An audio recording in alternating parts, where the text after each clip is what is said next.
आपल्या समाजात ज्यावेळी भ्रष्टाचार वाढला होता त्यावेळी समाजसेवेसाठी एक व्यक्ती उभे राहिले. त्यांचे नाव आहे श्री निलेश भगवान सांबरे, म्हणजेच जिजाऊ संस्थेचे संस्थापक.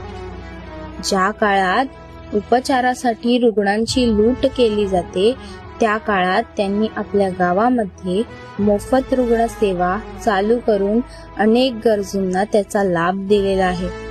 गावातली महिला ही सक्षम व्हावी यासाठी त्यांनी गावामध्ये आरी वर्गचे वर्ग सुरू केले आहेत आणि यामुळे महिला स्वावलंबी बनत आहेत.